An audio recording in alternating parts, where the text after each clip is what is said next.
Dans la Bible, dans le livre du prophète Saë, il y a ce passage qui dit « Mon peuple mangera, mais vous aurez faim. Mon peuple boira, mais vous aurez soif. Mon peuple se réjouira, mais vous serez dans la douleur. » Ici, ce qu'on appelle mon peuple, c'est le peuple de Dieu. Alors, le peuple du pré-Céleste l'Éternel, qui l'est vraiment. La fin de ce monde, ce sont ceux qui croient en l'Évangile, qui croient au Seigneur Jésus-Christ. Les gens de l'Évangile, ils seront nourris par Dieu et recevront la bienveillance de Dieu. Mais, si, ceux qui n'acceptent pas l'Évangile du Seigneur Jésus-Christ, Dieu ne les guidera pas. Jéhovah veut guider. C'est guider son peuple. Jéhovah. Dieu veut nourrir. C'est nourrir ses enfants. Jéhovah ne nourrira pas le peuple de Satan, ni ne nourrira les enfants de Satan. Il ne nourrit que ses propres enfants. Et madame, quant aux enfants de Satan, le pré-Céleste l'Éternel se cache eux, pour ne pas se faire connaître d'eux, pour ne pas laisser ceux qui appartiennent Satan connaître Dieu. Ainsi, au moment de l'Apocalypse, il y a une grande multitude de gens qui sortent de la grande tribulation, et enfin, arrivent près de la mer de verre, ils ont des branches de palmier dans leurs mains, vêtus de robes blanches, se tenant devant Dieu, et criant d'une voix forte, « Le salut et la louange de la Grèce, soit celui qui est assis sur le trône, notre Dieu, et l'agneau. » Cette grande foule, ce sont les Israélites spirituels, qui sont sortis de la grande tribulation. En ce moment-là, l'apôtre Jean ne savait pas qui étaient ces personnes. L'un des anciens lui dit, « Ce sont ceux qui viennent de la grande tribulation. Ils ont te choisi parmi chaque nation, chaque peuple. » Alors cet ancien, l'un des 24 anciens, dit ceci. Ceux-ci sont ceux qui viennent de la grande tribulation. Ils ont lavé leurs robes dans le sang de l'agneau et les ont blanchis. Ce sont ces personnes, elles, qui sont purifiées, sanctifiées. Ce sont les personnes pures et saintes qui peuvent traiter le peuple de Dieu. Les personnes impures ne le peuvent pas.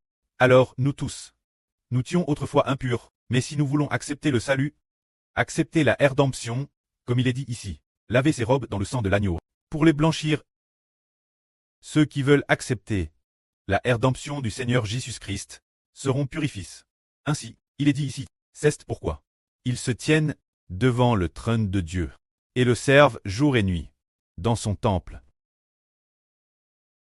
Celui qui est assis sur le trône dressera sa tente sur eux. Ils n'auront plus faim et ils n'auront plus soif. Le soleil ni aucune chaleur ne les frappera plus, car l'agneau qui est au milieu du trône les paîtra et les conduira aux sources des eaux de la vie. Et Dieu essuiera toutes larmes de leurs yeux. La grande puissance du pré-Céleste. Le pré-Céleste tendra sa tente pour abriter ces personnes. Quel genre de personnes abritait-il? Ceux qui viennent de la grande tribulation et qui par le sang précieux du Seigneur Christ, on lave leurs robes, ceux qui les ont rendues blanches, ils sont digés le peuple de Dieu, les enfants de Dieu, les trésors de l'Éternel Dieu. Le pré-Céleste dit, ils sont mes enfants, ils sont mon trésor. J'viendrai ma tente pour les abriter, afin qu'ils n'aient plus jamais faim, ni plus jamais soif, le soleil ni aucune chaleur ne les frappera plus. C'est en devenant le peuple de Dieu, en devenant les enfants de Dieu, que l'on obtient la protection de Dieu. Il est dit ici, que l'Éternel, le Dieu qui est assis sur le trône, tendra sa tente pour les abriter. Le pré-Céleste veut abriter. Quel genre de personne? Qui veut-il projet? Qui veut-il faire bénéficier, pour toujours, de la protection de Dieu, afin qu'il soit toujours en paix? C'est de projet le peuple de Dieu. Se dire de projet, ceux qui, par le sang de l'agneau, on lave leurs robes et les ont blanchis. C'est de dire projet. Abriter ceux qui ont cru en l'Évangile du Seigneur Christ, obtenant ainsi une vie nouvelle et devenant le peuple de Dieu. Nous voyons que dans l'Ancien Testament pour Israël et le pré-Céleste, n'a pas dit que Dieu projerait son peuple Madame envoie l'arme de Babylone pour détruire son propre peuple. Comment cela a-t-il pu arriver? C'est parce qu'il s'était souillé. Qu'il n'était plus le peuple de Dieu. Il était DJ, le peuple d'autres dieux, le peuple de Satan. C'est pourquoi Dieu a envoyé l'arme de Babylone pour détruire l'Israël antique, l'ancien royaume de Juda. Ainsi ils ont détruit et le reste a été emmène en captivité Babylone.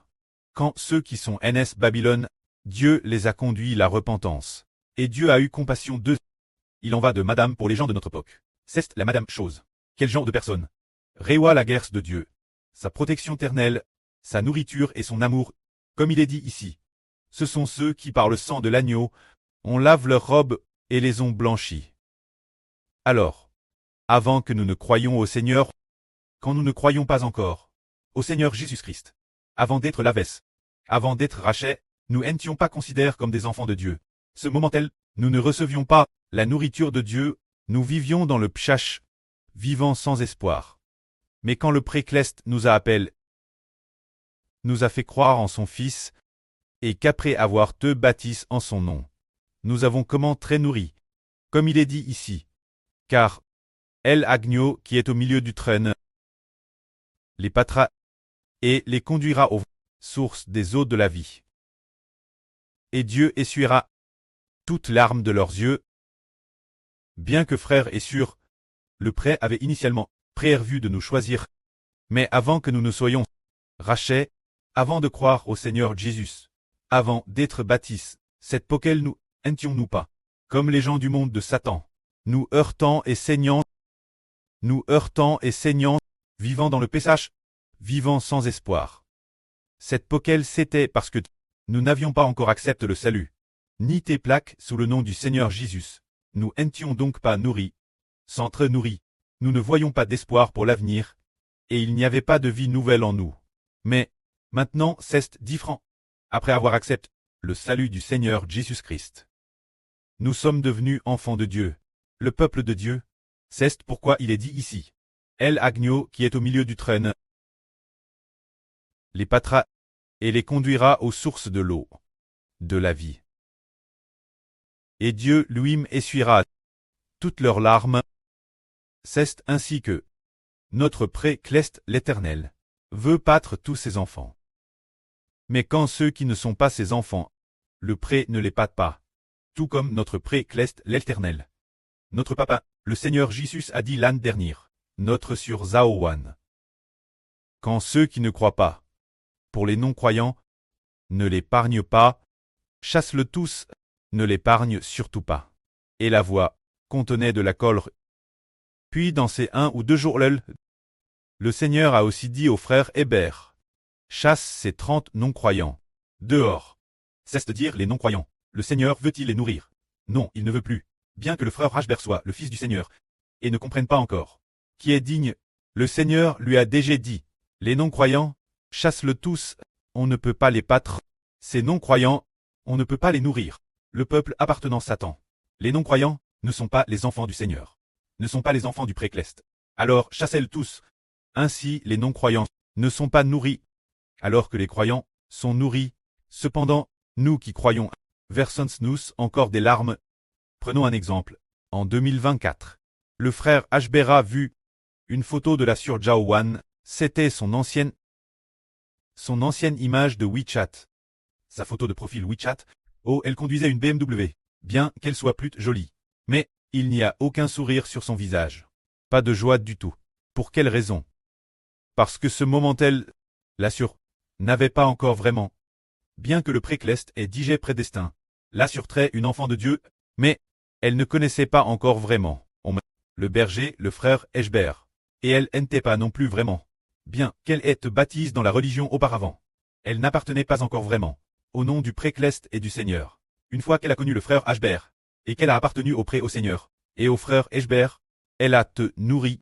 Ce moment-elle, le passe de la sûreté, elle a peut-être vers beaucoup de larmes. En verse-t-elle encore maintenant?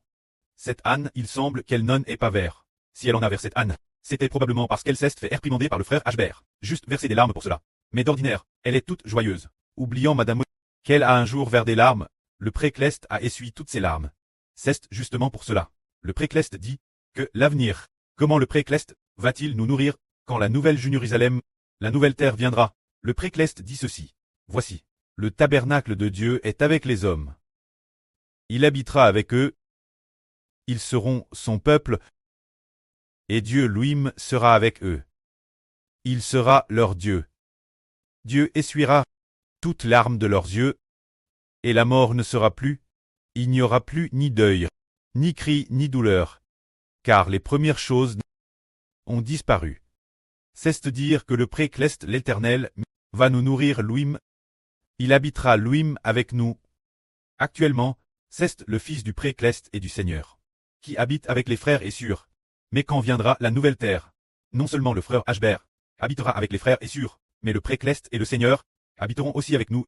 Auparavant, c'était, dans cet ancien temps, quand nous étions encore sur l'ancienne terre, il fallait la lune, le soleil, la lune et 12 toiles pour clairer.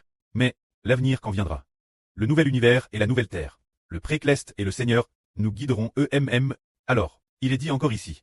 Il est dit ici. Voici, je fais toutes choses nouvelles. Et il dit crie, car ces paroles sont certaines et véritables. Voici, c'est fait. Je suis l'alpha et l'oméga, le commencement et la fin de la source de l'eau de la vie.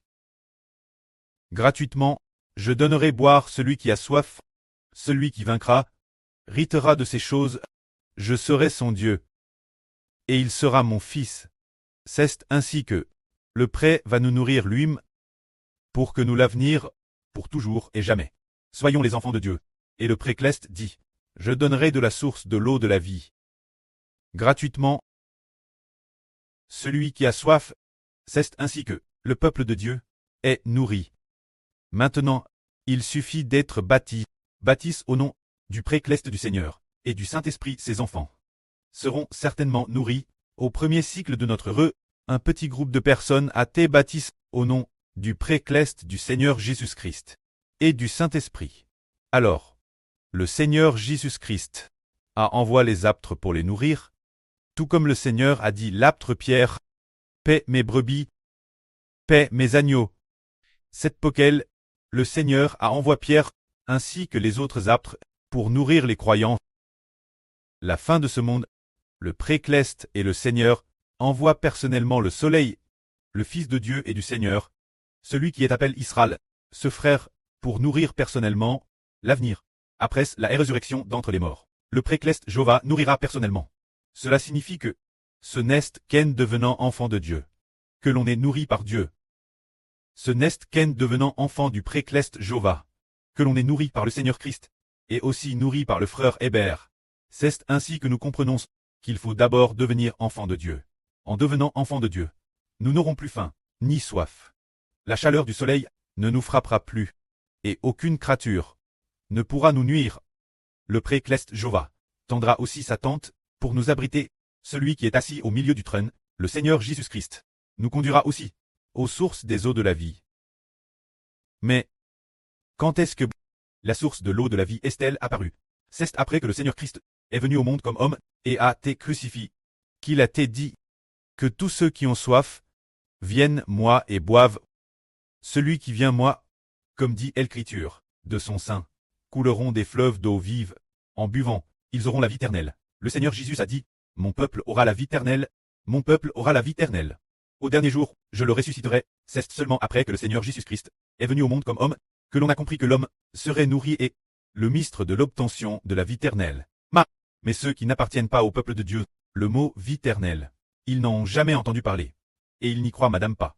Le mot résurrection, ils pensent tous que c'est un mensonge. Mais les enfants de Dieu savent que c'est vrai, parce que nous avons été nourris. Y a cru contement, que la gloire soit auprès et au Seigneur. Amen.